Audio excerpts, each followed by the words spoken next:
Welcome back to the World Championship Series as we look at a wonderful train arriving at the central station here in Cologne, Germany. I wonder how many players are on that one, boys. Well, TLO would be so excited to see this right now. TLO probably on that train arriving right now, ready for his games on Friday.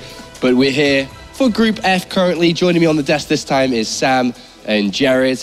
A super fast start to the day there. Yeah, very decisive from Zanster. I like how he played that. You know, he kind of got the advantages in a few situations in those games, but he didn't show any weakness. So, you know, it's easy to kind of say, oh, well, he got a bit of an edge at this point or this point, you know, through the scouting and so on, but he showed absolutely zero weakness. So I was very impressed. Yeah, and it's kind of nice for a player that comes into the first time to the World Championship Series, you know, gets a nice and easy win and just kind of says to himself, you know what, this is easy, I'm going to do well today. That's going to be a good confidence boost, right? Oh, yeah. I mean, I thought that would be a much harder match. Kane's, you know, people say, oh, he's semi-retired, but he's a really damn good player. He's been practicing so hard for the last couple of years. That doesn't just disappear overnight. So to get through there, I think Zanster's kind of looking very scary in that winners match, whoever makes it out of the next one. That's right. The next match is going to be coming up now. Let's take a look at the bracket to see where we are today and the second day of games here in Cologne, Germany. It's iAsonu taking on ForGG. This is going to be an interesting one. Looking forward to this one. iAsonu's been making a lot of waves recently in the Chinese scene, but ForGG has been that same player for years and years and years now, who is a menace and a terror, Sam. I mean, you've run into him, you've played him. Yeah, played him countless times and lost countless times, like many of the other foreign players in Europe. So, yeah, he's definitely a good player, but like we've been saying, he has been on a bit of a decline recently. Like, last year, he won DreamHack. He beat Live 4-2. You know, that's no easy feat. But since then, it's just kind of been a little bit downhill. He did make the round of 16 last season, and he still is making consistent Premier performances, but just not like we're hoping and usually seeing from him.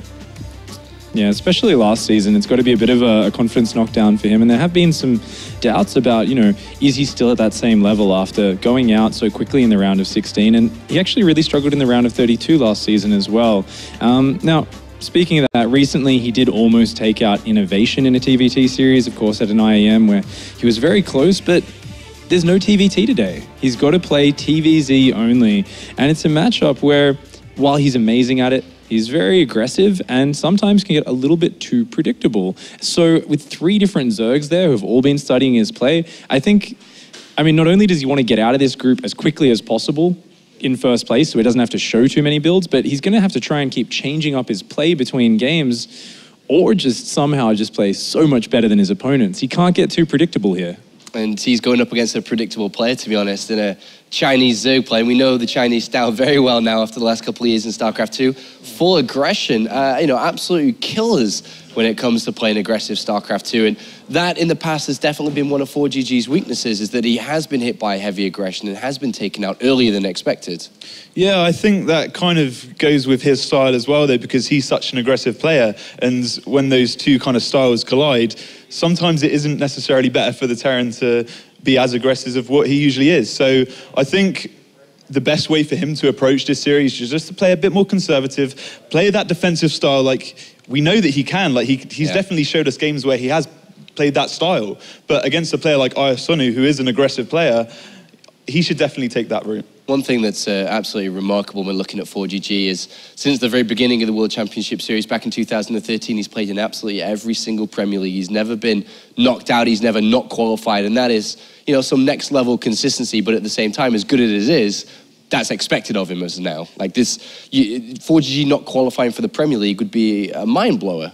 Yeah, I mean, if you look at his story this year as well, with the change-up in the WCS system, there was a lot of fans of ForGG saying, you know what, I think this is his BlizzCon year. I think he can do this. And after, you know, season 1, he looked very promising. He lost to Polt by 1 game in the round of 8. You know, Polt ended up winning that season. But then last season, there was that confidence booster. There's been a lot of people saying, oh, you know, that was a big hit to his point standings. I think he's only around 29th now in WCS points. I mean, he's still got that shot, but right now it's also just about showing that he can do it. It's about regaining his pride and just kind of showing that he can be on top again. And I mean, that DreamHack winter performance was great last year, but he wants to be a multiple-time champion. That was his first championship, and in 2015, he hasn't been anywhere near that close. Well, his opponent has won 2 championships, but not the international ones we'd expect to be seen. iAsonu has picked up 2 Chinese victories this year, and is starting to become the best player in China, slowly but surely.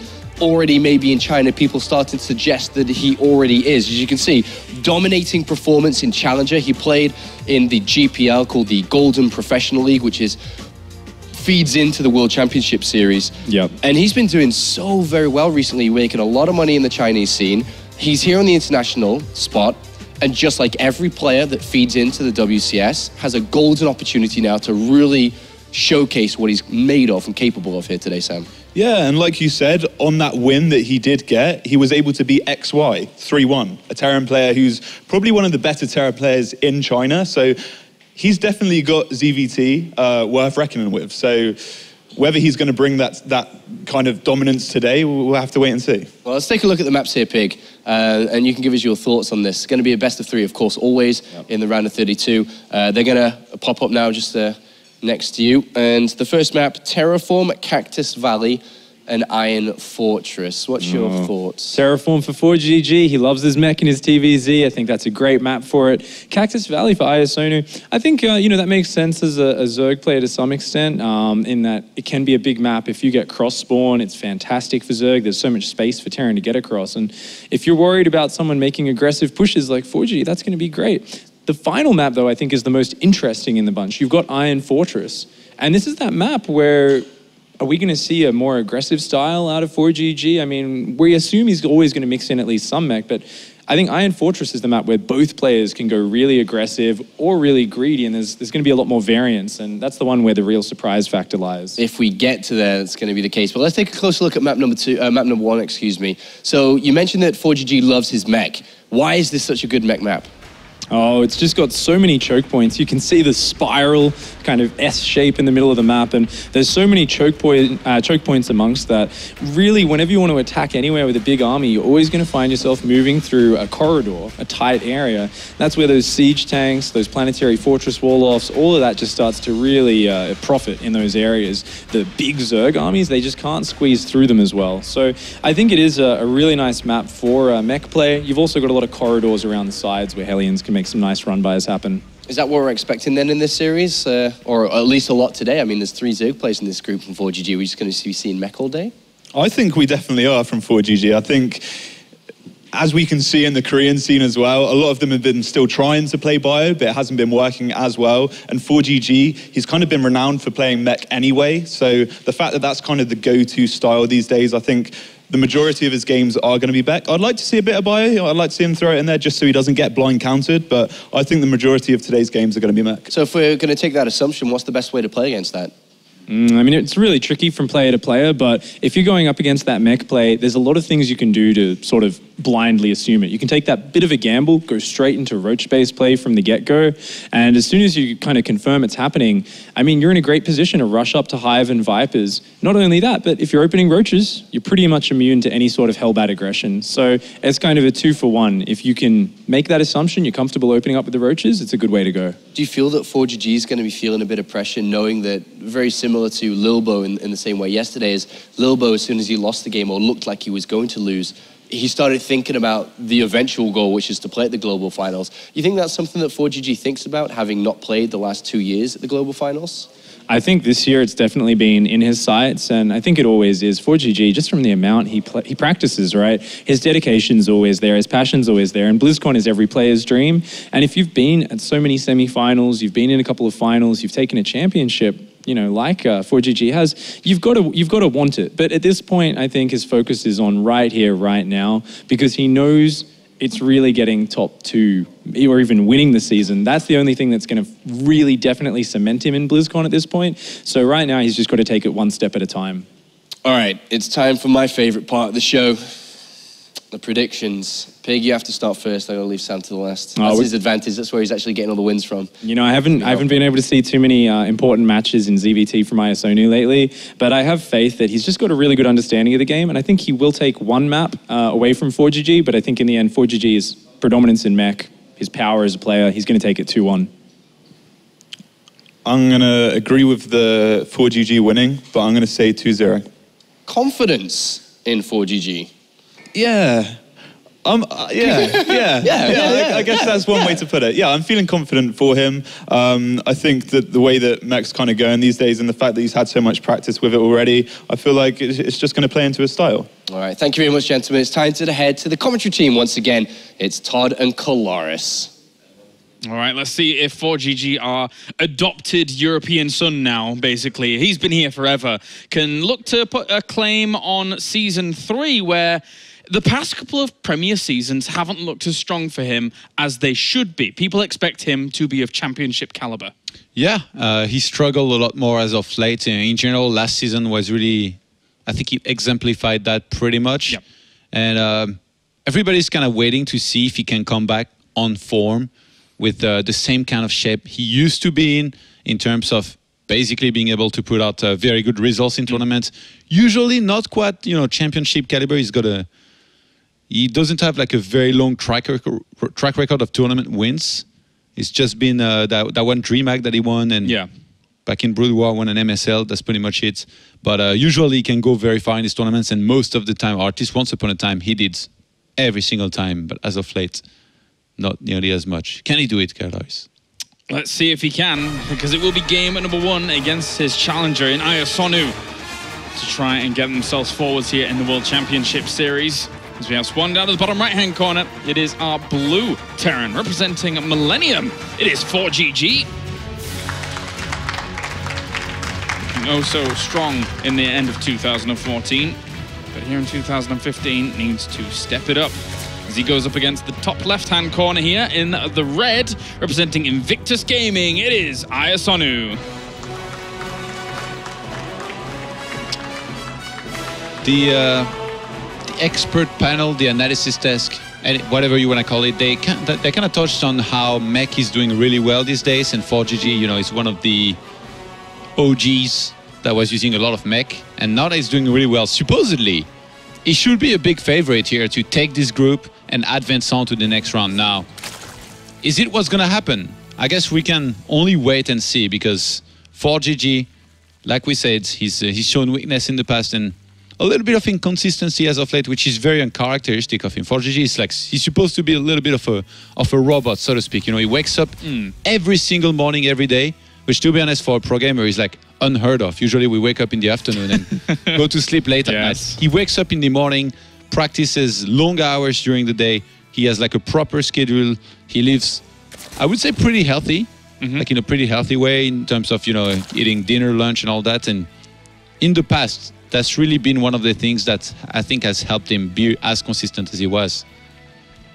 Yeah, he's certainly kind of adopted this European lifestyle very well. He's been here for many years now. He was one of the very first Koreans to actually transition over and live in Europe full time. Since then, he's been here for a long time and has really found himself at home here in Europe and really put himself on the map when it comes to all these European tournaments. But the culmination of that came at the very end of 2014 when he did win that DreamHack, but since then hasn't been able to do much more. He hasn't been knocked out in a round of 32 in Premier League since the start of 2014, and that was kind of a blip for him. So if that were to happen again here, this late on, that would be a bit of a disaster. So he is looking for the victories, definitely looking for them. Yeah, absolutely. And he's going to go for a command center first here, followed by Barracks and then Gas. In the past, I've seen 4GG go for command center first, then Gas, then Racks, but I think both are pretty okay. His latest series against Zerg in a tournament was during the Intel Extreme Masters Gamescom, and he won 2-1 against Lambo back then. So definitely, I guess he's doing okay to some extent in the matchup. But now he's up against an opponent I don't think he's going to have too much information on in iAsonu. Because it's very hard to actually find those VODs, from the Chinese scene or even their qualifiers or even challenger games. not necessarily the easiest thing that you can do, and there isn't nearly as much content from them because they don't attend, clearly all these Intel Extreme Masters and all that that you have the guys like ForGG attending pretty much all the time. If I recall correctly, a lot of Chinese Zergs liked to go for heavy mid-game, even ranged upgrade styles against their Terran opponents. And I think iAsonu in previous WCS games has tried to do things like that, which can definitely work against mech. Like a lot of Roach plays, a lot of into Hydras as well later on. It was when he played against Xenocider that we saw some of these Roach and Hydralisks play. But back then the map pool was very, very different though. Yeah. I think. And with the new map pool coming into play here also, this could definitely play a huge part in how things do go down. iAsonu kind of looked like he was going to start Spirit here for a second, but he's delaying it. Not starting anything with the gas that he's got just yet. Just saving it up at the moment. Maybe waiting for something to come along, but already ForGG is taking no risks, completely walling that front off and making sure that nothing's going to hit him, because he doesn't realistically have any vision at the front. With the opener that he's gone for so far, I mean, there is no Reaper for him to scout out anything other than the spawning pool and gas. He can't see anything coming his way, so he is taking defensive precautions to start things. Yeah, 4G scouted that there was 100 gas mined, as our observer Funka just pointed out here, so he was probably maybe a little bit worried that some speed links later on come and start to be annoying or even try to weaken his economy. So he wanted to be careful, walled off.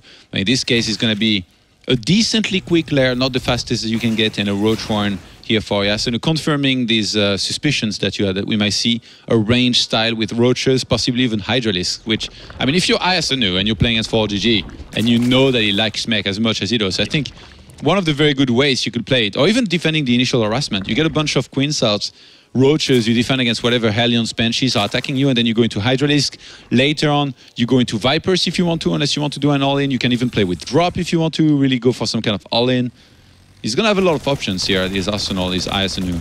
And he's got to be careful here, though, as well, because behind this, the armory is going down, which means these Hellions, with the medevac that's about to pop as well, can turn into Hellbats, can be very, very threatening, with especially the Marines in tow as well. So definitely got to be careful here as iAsonu. Got to have a good few Roaches out to be able to deal with this initial push. And this is a big, big scout, by the way, that he just got here, iAsonu. He saw that there was no tech lab on the starport just yet, so he knows that there was no Banshee to be expected anytime soon. And that means he can skip on Spores. He's going to have more drones that he's got mining. And with the amount of Roaches that he's got here right now, like you said, should be fairly easy to defend in the first place, these Hellbats. Already, though, they're going to work on the third base. Usually, you would see ForGG trying to go for even run-bys or dropping things in. Why is he fighting so early? Yeah, this is a little bit scary for him. He's lost one Roach down towards the bottom. He may lose more here. You got to remember as well, the Hellbats, despite being mechanical units, can be healed by this medevac. So he will try and keep them alive here for a little bit. And you know what this is achieving? You know what this is achieving here by ForGG? It feels like iAsonu is completely forgot about the possibility of a Banshee behind this, because even though he had scouted a starport without a tech lab, it lifted up immediately after his Overlord died. So there's actually going to be Cloak Banshees being sent across the map here right behind this. So if there is no Spores, they're going to start doing a lot of kills on those drones, and iAsonu is going to be in trouble. Spots one of the Banshees, though. Yeah, using them to just clean up the Roaches and make sure that the counterattack isn't going to do anything. Because right now at the back here for ForGG, he's going to lose this medevac with two Hellbats in it. That's a nice pickup there for iAsonu. But the Roaches threatening like that, all he had was a few Hellions, not really much to deal with them. So the Banshee was very important to push that away. Yes. This over here, though, is pretty massive. It spotted that two command centers started behind this, which is actually a little bit uncharacteristic. ForGG had enough gas to start a bunch of factories, maybe because he macroed a little bit sloppily. He found himself with a lot of minerals, and those Roaches, they're going all the way around right now. Those Banshees, luckily for ForGG, is keeping them at home. I think he knows about the threat here of an upcoming attack.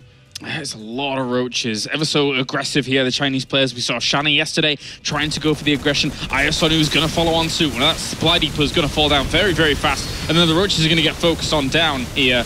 As iAsonu behind this really doesn't have that many workers. 44. He's put a lot of eggs into this basket at the moment. He's going to do a lot of damage, I think, with these Roaches here, potentially. Even though there's Banshees to defend, they're going to take forever to finally kill these Roaches. And he needs to land the Vikings as well. He knows that this is a very, very scary position to be in. Oh, the depot was raised for the SCVs to go into the main. Yeah, they get in. The Roaches get in before he can actually do anything about it. Splits the Roaches off as well. He's killed 25 workers, and the Thor pops out. He needs to keep that Thor alive. He needs to be able to somehow repair it, but the Roaches are going to kill it off, and all these SCVs are laid to waste. ForGG plummets in supply. He drops himself mules, but he's hardly got any workers left. Yeah, he lost 42 SCVs already. Going to be losing even more. Those Roaches seemingly just don't die. They want to kill all of the SCVs out on the map. 4G's got this covered, man. 4 command center with 3 orbitals, all of them already. He's gonna have more income in a moment. Now, of course, I'm kidding, but like he took a lot of damage, and I think iAsonu from this position he's gonna be in a fantastic position. A very greedy play here from ForGG to go for a quadra command center almost after not being able to do a huge amount with his initial push. Yeah, and only the Banshees to try and stave off that assault wasn't enough. Nowhere near. 50 SCVs, the magic number, man. 50 SCVs were just killed right before your eyes, ladies and gentlemen. Then behind this, mutas are being made. 4G is completely broke.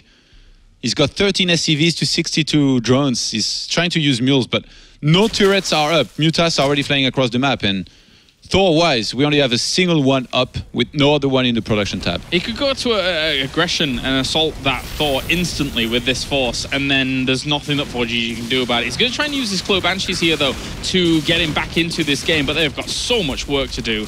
I'm going to have to kill off almost every single drone on the other side to make him get him back into this game. He looked really bad this game, to be honest. It looks almost as if he thought that iAsonu was like one of those guys that loves to drone and play defensive, when it's really not the case. Everybody supposedly knows it. He treated him as like a regular Zerg. iAsonu is somebody that loves to play aggressive and that was getting a lot of Roaches the whole time for an attack. 4G didn't scout much, didn't see it coming, and in the end, even though it kind of seemed a minimum prepared with the Banshees back at home, it just didn't have nearly enough. Yeah. That double command center added on later on, I really don't understand that choice, rather than just getting more factories. He's paid a huge price, a massive price here to try and play this kind of greedy style, and if he fights his way back in, then I will take my hat off and eat it, because this is a very, very difficult position to recover from here. A hack moment. Yeah, I'm sorry. It had to happen. But 4GG is in disaster town. How is he supposed to mount a recovery from here? Infestation pits on the way for iAsonu. He is going to take over the whole map, whilst 4GG is scrambling to set up his economy. You know, they say time is money, and 4GG is all out of time here right now. Yeah, and might be all out of money. No, he doesn't really have much to his name at all. He's got just a few minerals trickling in here and there, with only 26 workers against 66. Look at this changeling. Get out. Fearless in the face of death. And he's just going to walk on in and try and focus on these Thors, kill those off. Another Thor actually gets a really good volley off there. He's going to kill up a lot of these Mutalisks. But iAsonu, with these Roaches, they are not going to be contested. They are going to be able to move on in, kill this last remaining Thor with the army supply of 70 against 8. And there you go. GG, iAsonu forces a fantasy GG timing out of 4GG. And that is game 1 going over to our Chineseman. Very well done. Well done. 4GG though. Really disappointing, I have to say. A game like this, where he goes for double additional command center, is something you don't really see after the initial command center first from someone. You know, adding on at least 1 more command center, I think he's okay. But 2, not sure what happened there. Not sure if he had planned this, or if maybe his macro got a little bit sloppy. And maybe because he had already killed an Overlord, he thought there was not going to be a follow-up scout. In which case, if the Zerg doesn't know, usually you don't necessarily always want to play super aggressive against this. But remember, this is a Zerg with a very aggressive image that 4G was playing against here. And actually, iAsonu scouted very quickly that double additional command center starting with the Overseer. And that's probably when he must have smiled and been like, well, I'm about to kind of kill you, bro. No, sorry, not much you can do. Well, that does it. Game number 1 in the history books. iAsonu takes the first one. We'll be right back with a short commercial break. And then when we are, it will be 4GG versus iAsonu, game at number 2.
Welcome back to the World Championship Series here for game number 2 between ForGG and iAsonu after somewhat of a surprise, I would say, to some people out there probably, with iAsonu being able to take that first game. But if you'd watched the game closely, not really that much of a surprise. iAsonu pretty much dominated that position. Yeah. Do you think he just texted all his friends? He's like, yo, I just beat Mech.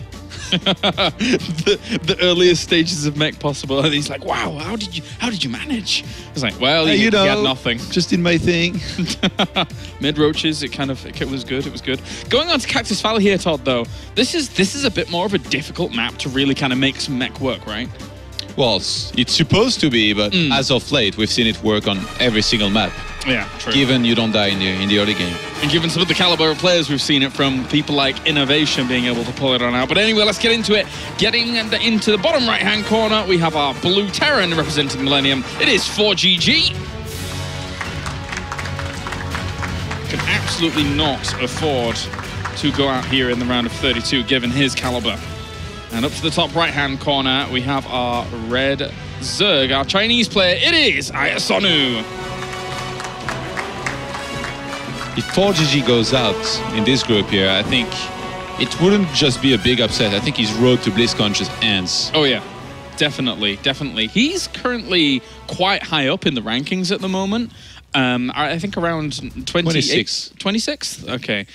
But that would be just a crash and burn moment for him here in the round of 32. And obviously, people like ForGG, they are competing for a spot. That's the caliber of player that he believes himself to be. Not only speculation out there from his fans, from people that, write things on Team Liquid, for example.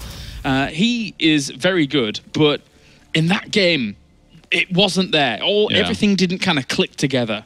I really like the way iAsonu went about playing against ForGG, though, because ForGG is known to really love a massive amount of Hellions, and in this case, it was even Hellbat, which is an even bigger investment with the Armory.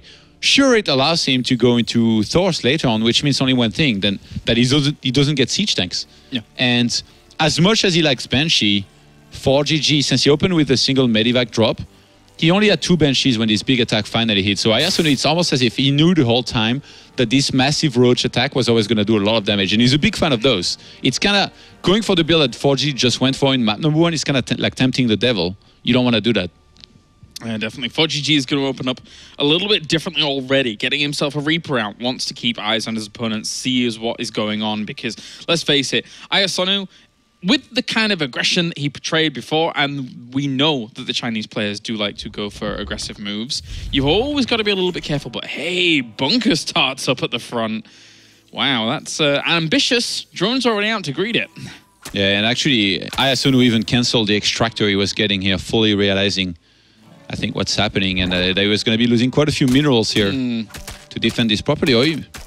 Yeah, he wants to get, I guess, queens from both archeries ASAP and not necessarily mine gas. This is quite the commitment here from him to try and deny this. With one drone going down, the second one almost falls, starts himself a Spore Crawler, saves it. Usually you don't see that many drones dying off, if at all, against a Reaper, but one already going down, a second one's going to fall. Yeah, that bunker's about to finish here. It's going to finish in 1 second. It does finish. Oh, SCV does die, though, so he can't really repair this at all. It will just be a safe haven for this Reaper for a little bit whilst he bounces back and forth against the Zerglings. So 3 kills already. This has done quite a bit now. ForGG started his own command center. He's 3 SCVs ahead. And iAsonu actually drones up behind this. I mean, that's already a big win for ForGG, right? With this kind of move. 4 drones! 4 drones for 2 Reapers? Usually unheard of in the current metagame. iAsonu is definitely struggling. That bunker seemingly will remain around the area here. Actually, he sends in the Zerglings. Whoa! Try and take it out, but ForGG is just going to be happy to salvage the bunker, I think. Yeah, let's start that now, though. Otherwise, it would die, and he won't be able to get the money back for it. Very, very close there. Microing back this Reaper once again. ForGG really turning on the taps here in game number 2. And he will be able to kill off a Queen and even more Zerglings. This has been fantastically cost-effective. Yeah. In France, when you purchase something, we have that thing where it's like you're either satisfied or you're reimbursed. But with bunkers, you're satisfied and reimbursed. It's a win-win situation in France. Wow. I didn't even realize that was the way, but there you go. These Reapers are going to come back in again, and needs to bring that one back. Make sure it doesn't get focused down. Just pull it to the back. Allow the other ones to tank here against the Queen. They are trapped in a corner now, though. Whoa, what the hell was that? ForGG was doing so great, then he goes in a corner of the map, loses one Reaper, almost losing another one here, but iAsonu has had to make so many Zerglings. He's down to 19 drones to 23 SCVs, and now restarts a whole bunch of drones, but it feels like he's just so far behind compared to where he would usually be here, and a starport's already about to finish with the tech lab already been made from the barracks, so ForGG in a fantastic position. Exactly, this is the ForGG we expect, much more so, as he just goes to a norm here with the Reapers and does huge work with it. Just the bunker alone, a little stroke of genius there to make sure that he can get as much out of those Reapers as possible. Yeah, ForGG from there is just going to be amassing Hellions, and he's going to be in his comfort zone, I think. Like, considering how far behind iAsonu is, like, he's got a lot of links. I guess getting speed gives him a chance to go for something like a surround on his units, but... I mean, with the armory going down here, Todd, doesn't this just allow ForGG to go for a very similar timing to last game, but this time iAsonu is slightly worse off where he was before? Slightly worse off. Is one way to put it. He's practically dead, or he's in a lot of trouble, surely. Like, the Roach run only starts now. That means he's not going to have Roaches, supposedly, by the time this finally hits. And with just Queens and Zerglings, it's going to be really hard for him to eventually, potentially hold this. These Hellions are on the way, and they have not been spotted here by the Overlord. This one will spot them down to the bottom here, but at the same time, where are the Zerglings? Where are the units? Where's a wall? This could be a lot of damage about to hit as we go into the first person here of ForGG, who is going to orchestrate this attack as quickly as possible, really not giving iAsonu any room to breathe at the moment. The Lings are going to try and wrap around from the back here, but they're going to get fried up instantaneously. The Banshee is kept with this force. He slightly moves it away from the Spore Crawler to make sure that's not going to die off while the Hellbats do the work. In the mineral line, that's a lot of drones getting clumped up. He really wants them to line up, and he gets a lot here, does ForGG. That is big damage already being done here early in this game. Great moves by ForGG. 17 workers went down. That's ridiculous. A fast and furious day of StarCraft, guys. This is what we're witnessing here, because... There you go. GG. Game number 2 goes to ForGG. Apparently, every single person here in the group is in a bit of a rush. And that will be 1-1 at the moment here in this series. I like the first person, like, as he was about to burn everything. I loved it. That was fantastic. Perfect moment. It's like, see with the eyes of the Terran how, like, Hellions kill drones that try to surround them with, like, the same attack move that Protosses go for. Very strong stuff there from ForGG. Just all of those steps.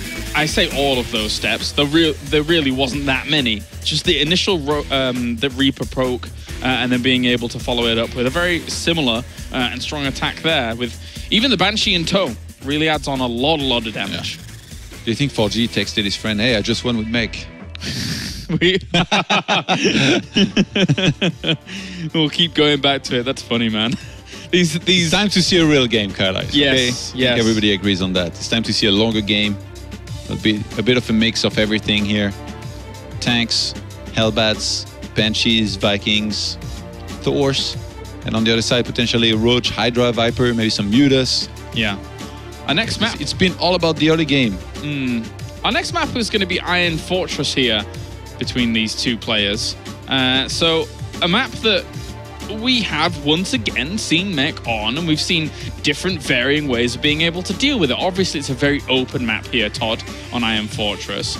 So there is potential that if it does go into later stages of the game, iAsonu can give ForGG the good old runaround and try and poke and prod at his bases himself.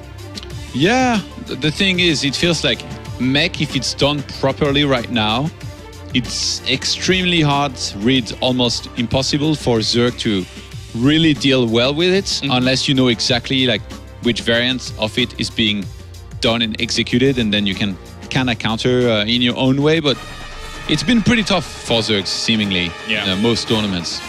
Well, let's get into it. Game number 3 here, as we do have spawn down to the bottom right-hand corner. It is our blue Terran representing Team Millennium. It is ForGG.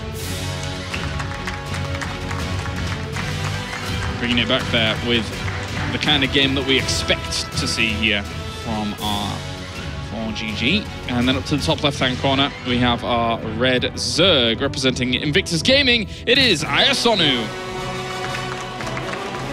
Coming all the way from China. We have all of our Chinese participants here this time in Cologne, and it's lovely to have them here. You know, earlier today, this morning, GSL Codes took place, and Gumiho, who's definitely another one of those mech wizards, you know, kind of like ForGG against Zerg, maybe even more so in Gumiho's case, defeated Su 2-0 and then Rogue 2-0. So that's a result. Yeah, that he made mech look unbeatable at this point. We'll see if ForGG in the later stages can do the same kind of thing. This is an 11 barracks with an 11 gas as well back at home, so very early. Just to get that scout on the 4-players map, can't really blame him to try and get the info as early as possible. Yeah. Maybe also hoping that iAsonu would try something foolish, like an early pull, hoping that there'll be a command center first, in which case he'd be in a lot of trouble. Luckily for him, it's going to be a hatch here on 15. Yep, should be okay. Should be okay. Thankfully for iAsonu, he got cross positions here on a map like Iron Fortress. Now, if you do get close positions, it can be a little harder for the Zerg because they are so close by air, and then it comes to the point of, well, where do you realistically take your third? You try and expand away from the Terran. But in these positions, it does make it a little bit easier for iAsonu, right? Yeah, I guess against any kind of attacks, especially early on, like he's gonna have a few extra seconds, to get some of his own stuff out to try and defend properly against whatever is being thrown at him. But in the end, it's not that much more that you could really like compare it to, like, you know, the old times where, like, you know, it was Tal'Darim cross map. That was like a real struggle. And in this case, ForGG gets an SCV scout here, and he already knows from checking the top right hand side and spotting the overlord that his opponent, iAsonu, is on the top left-hand side, so he's going to head straight there. And this Reaper, if he's the same one from the previous game that got the 4 kills, his words of the Grim Reaper have arrived. Yeah, I thought he would be very obvious. He spotted the overlord, I thought, on the top right ForGG, so I thought he'd know that. Okay. It was hidden. Oh, it was hidden. A cheeky next guy. to that lantern. Yeah, of course. Over a light, he was hidden. Third Reaper, and actually I was wondering why ForGG was still mining so much gas, but I guess he not only wanted to get a third Reaper, but a quick factory as well behind this here. So, gonna be able to apply a lot of pressure here with this. iAsonu, though, he's still going for a speed at a decent speed. Oh, that was terribly phrased. I was trying to get away from it. That's fine, you can do it. He's trying to get speed out pretty quickly, and as soon as it hits, it's gonna be much easier to defend here against this kind of play. Yep, already going to work on these drones. We'll save it with an extractor. Next one have to be saved maybe with another extractor, but second Reaper's going to come on in here. Not afraid of taking damage from the Queens initially to try and juke and jive, because there isn't creep spread between those two locations at the moment. Those Queens are going to have a much harder time of slowly walking off creep towards each base. Slowly is the word. They've really struggled in getting in position here to try and defend this properly. ForGG gets south of there. I always imagine they're sneaking off creep, just kind of slowly sneaking up on their prey, but realistically it doesn't really help them out too much. He's going to get a drone. Another one's going to go down. He is tearing these apart with these. I can't believe how many he's getting. iAsonu didn't recognize the timing on the Reaper here, and I don't think he had foreseen 3 Reapers being made. The thing is, speed's closing in here. For iAsonu, there is a chance he finally shuts this down and kills these Reapers, but they've already done so much damage. 8 drones have died. It's going to be the 9th one. This is ridiculous. You can't let these Reapers get this amount of work done. I think he knows by now that they're on a suicide mission, but... You think he's about to make mech work? I definitely think so. This is 11 drones, 12 drones. He's not going to stop either. He's going to keep trying to bounce between these locations. The Queens were out of position for a second, but the Reaper's finally going to run into them. Another one. Oh, gets it before the Spore starts. 13 kills. The Grim Reaper definitely has arrived, taking all of these guys. I knew you were going to say something like this. Thank you, buddy. I know you so well. Yeah, 13 kills. That's pretty massive. 29 or 30 drones right now to 28 SCVs. ForGG is probably pretty happy, even though he's just got the 2 orbitals. He's got a 3rd one about to complete here in his main, and it's going to be mule time.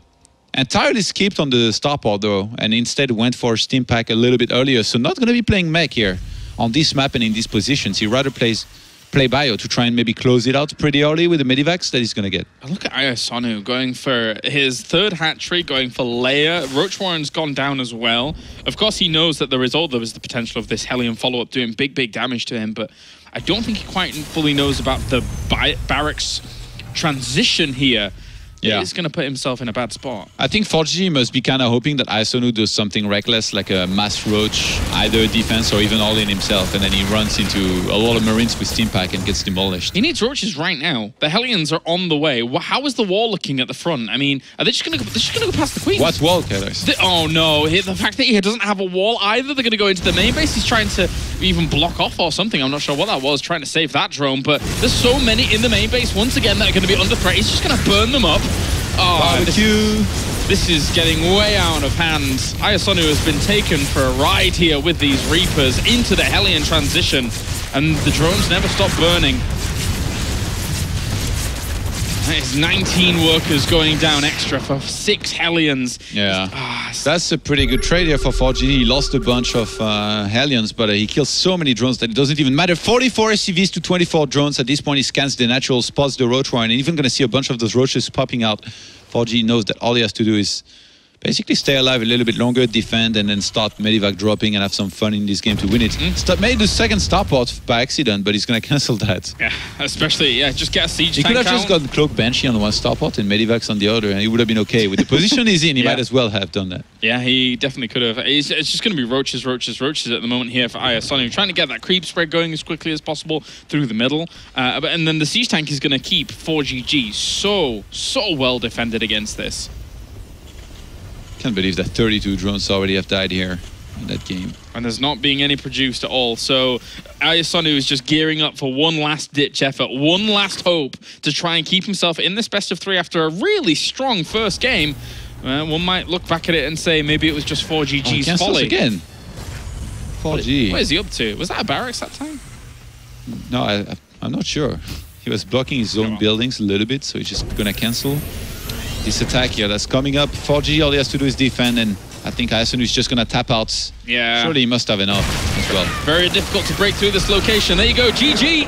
ForGG will be able to take the series 2-1. A bit of a rocky start here for ForGG, but in the end, he comes out victorious and he makes his way on to the winner's match.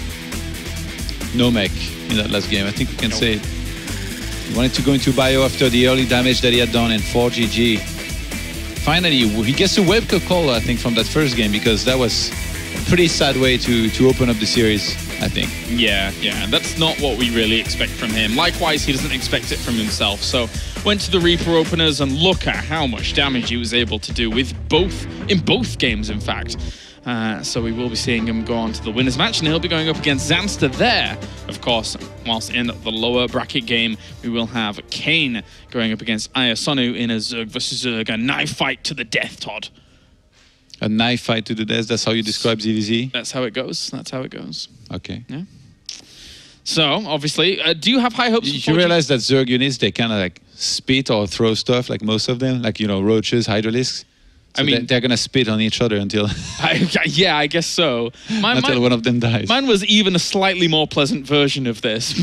But regardless, we'll head over to the analysis desk with Sean and the fellows. Thank you very much, Colaris. Joined here by ForGG and, of course, Jared. You picked up a victory today. Congratulations on that victory. You lost the first map there. What were your thoughts when you lost the first map? What was going through your mind? I think... when I first met, I think my opponent just focused my mech build. So basically, I didn't do anything. I just so many roach I can't defend. After that game, something changed. And Reapers, right? That's where the change came in. I mean, you did some great damage. Were you always planning to go for the bunker rush on Cactus Valley, the bunker pressure? Yes, this. Many Juggle player confused like 2 barracks bunker rush or Reaper bunker rush, and this time he think I think 2 barracks and many drone coming. He already can't win. Yeah, he lost so many drones there, cancelled the gas in the main base. So, I mean, that was just a beautiful win. Your Hellbat timing was very nice. In the final game, Iron Fortress. Now, we were actually talking, because it's a big map, we were thinking, are you going to play mech there? Are you going to play bio? Was it because you were cross-map, or were you always planning to go bio on Iron Fortress? No. Basically, today I have 3 Zerg. I don't choose any build. I just play, just mind the game. And after first 2 games, I think my opponent think about only mech, so I just play bio. So is today a difficult group for you? Is it hard, today's group? No. No, not at all? But it's a little bit annoying because 3 Zerg. Yeah, 3 Zerg. I mean, that's the good thing and bad thing, because you can practice just for Zerg, but also you start to run out of builds and strategies and they adapt. Is that how it is? Yeah, very easy to practice, but I don't know what I to do. Okay, let's talk a little bit bigger than today's group here, ForGG. Let's talk season finals. I'm imagining you'd like to go to Poland to play there. And the global finals. Are you aiming to try and get to BlizzCon? I'm always trying. So, of course, this time I will try to my best. Because 2013, you were ranked 24, I think, or 23. 2014, pretty much the same rank again. And right now you're 29, again, very close to where you were the last 2 years. What is going to make you get to the global finals? Is it just performing well here, or must you travel like you did last year too to DreamHacks and other tournaments? I don't understand. So do you feel that you must perform in the World Championship Series? You must win top 2 this season? Yes, I hope. But I really don't like this season map pool. Really, I think it's really hard to against Zerg. But this time I have 3 Zerg. I practice around now. I know how to do. So yeah, I think so. Well, one final question then before we cut this off. People, fans, community members have said that you aren't performing as well as you have been earlier this year. Do you agree or disagree? Because if you look at your results, you've played some difficult opponents over the last couple of months in tournaments. Innovation, I think Hart you met at DreamHack, if I'm not mistaken. Where do you assess yourself? Are you in good shape? Are you doing okay? I think I play not really good. That's why I'm ranked around 2024.